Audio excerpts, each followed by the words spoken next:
My favorite store. I'm over here at Lowe's picking up some things, and I just saw this security robot. That's pretty cool. I noticed when I was walking in the store that the glass was busted out of the door, and I was thinking, I wonder if somebody did that in the middle of the night. And now I'm thinking, maybe so. So I guess this thing probably patrols the parking lot at night. Covered in cameras. I'm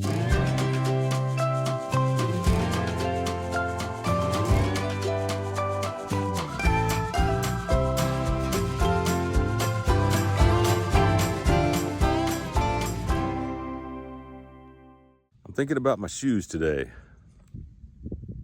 So how can you make your shoes last a really long time? Not much you can do about this. You could try to stitch it up, but when it tears away from that leather, good luck. Got that on both of them. You know, shoelaces, I like being able to slide my shoes off and on without undoing my laces. So I keep them a little bit loose. I learned that doing construction, where I have to run through some mud on a job site and then turn around and go inside a house that's almost done and has carpet all over the place. So you got to get your shoes off. So I've just gotten in that habit, and I like staying that way. So my shoelaces never wear out because I'm never tightening them and loosening them over and over and over. But if you do have your shoelaces wear out, a good tip is to use paracord. That's a good durable shoelace. I'm sure you could find some nice expensive shoelaces that are really durable, maybe at like a backpacking store or a camping store, that sort of thing. They make really good shoelaces for hiking boots and stuff. Probably my biggest tip is to buy shoes that are good quality. These are, let's see if I can find the name. Well, I can see the emblem right here, Merrell. So Merrell and I guess Columbia. Some of the brands like Vask is a hiking boot company that also makes good shoes. And then you have, work boot brands. And boots are a little different. I'm wearing these shoes because I'm usually walking around on this kind of terrain. But if you do have leather work boots, you want to use some kind of conditioner or something that takes care of the leather. They make good products, again, at camping stores or even a lot of good shoe stores. But there's some products that will soften the leather. And you really want something that's just taking care of the leather or making the leather waterproof in a way that isn't necessarily softening the leather. This particular pair has been good about the sole not coming off. A lot of boots have the sole come off, or shoes, because the soles are just glued on. There's a really good glue out there called Shoe Goo, and it has done really well for me. You want to, of course, kind of clean the plastic or rubber that you're trying to glue back together. Clean it really well with a brush and wash it with some soap and get it nice and clean before you adhere it together. But that stuff has lasted really well for me. And it's pretty clear that I run my shoes all the way till they're ragged. I want to get my money's worth. Shoes are so expensive now. These shoes, I used to find them all the time on sale for $40, $50. And now the sale prices are $70, $80. Their retail prices are well over $100. And I don't know, for just this kind of fabric, leather, rubber shoe, it's just, I don't know, it's just inflation is what it is. I keep wanting to think it's not worth that much money, but I guess it is, because money's becoming worth less than it used to be. Almost every day, I'm on my feet at least half a day, if not all day. So these shoes, this brand, is lasting me at least a year. So I think that's awesome. For the kind of wear and tear that I'm putting on them.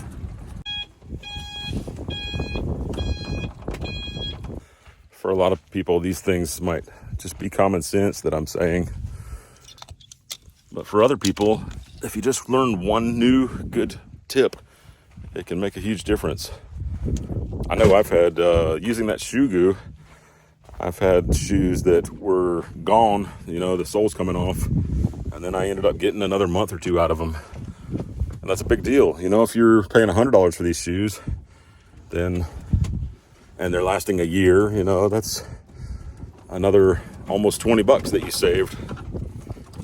A couple more things on the shoes. Putting your feet in and out, whether you lace them or whether you just slip them on, tears up the back of the shoe. So for a couple of reasons, I got a shoe horn, and it's a long one, so you don't even have to bend down hardly. That's one way to keep the back of your shoe from tearing up. I also put good insoles in my shoes. Of course, even the good ones are starting to wear out. This little heel cup is because I've been having some pain in my heel, so I'm trying to even get more support on the heel. My last most important tip is shining your shoes this particular way completely restores them to brand new. So that's a good tip there.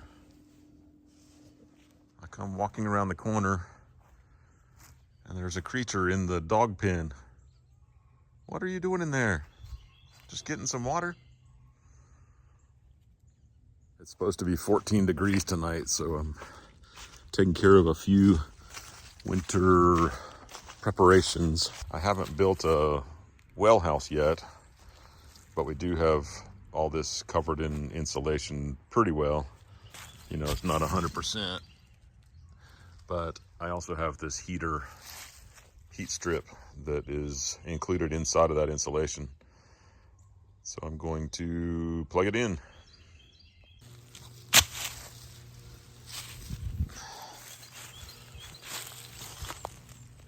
There you go. You found your way out.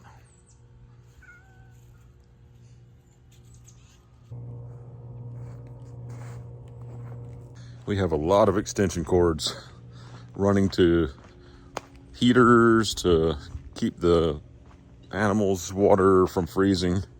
I mean, we've got 2 cords running way out, or maybe 3 running way out to the far chickens. So here's one with a little heater underneath the water. So that should keep them from freezing overnight. Here's where we store all the extension cords. It's all empty. I got a couple of short cords for things where I just need a short cord, but the long ones are all out. And while I'm over here, I want to grab a few things that could freeze out here overnight, like this paint. And I've got some cans of paint over near the entry.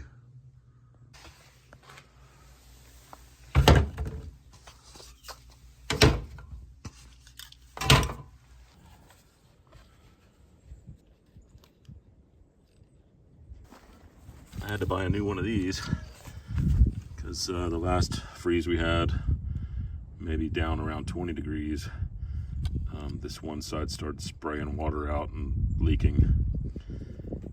Fortunately, it's got a 6-year warranty, so I'm gonna try to send it back. I bought a new one.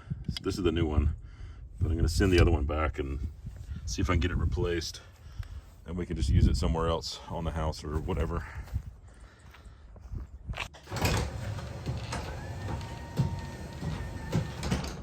Try not to let all the heat out.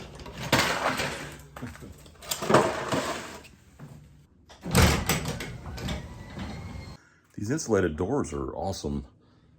These are just standard garage doors from Lowe's, just right off the shelf, not any kind of special order. And they do have some insulated panels in here. And it keeps this room, don't look at my mess, but it keeps this room warm enough that we can keep these plants in here all winter. So that's a real advantage. As you've seen before, I'd take them outside when it's going to be 50 degrees or warmer and let them get some sunshine. The update on the house is that we've gotten the plywood on. So now it's all the way up to the top on both sides. It rained last night, so everything's a little bit wet, but I think it'll dry pretty quick because the sun has finally come out. I'm gonna go ahead and start getting ready to put the underlayment on this part. I'm pretty sure I can get all that done today. I got to do 3 rows. So all that's left, which will stay open, it looks like a big giant gap up there, but actually it's a very small gap. It's only about 3 or 4 inches wide. Not even that, 3 at the most. But this small gap will stay open for the ridge vent to let heat out. And we threw a few sheets of plywood up into the attic up here. We're gonna stand those up and start working on closing off the attic space from this side and this side. They're not allowed to be open to each other. That's for like carbon monoxide and things that could pass in between.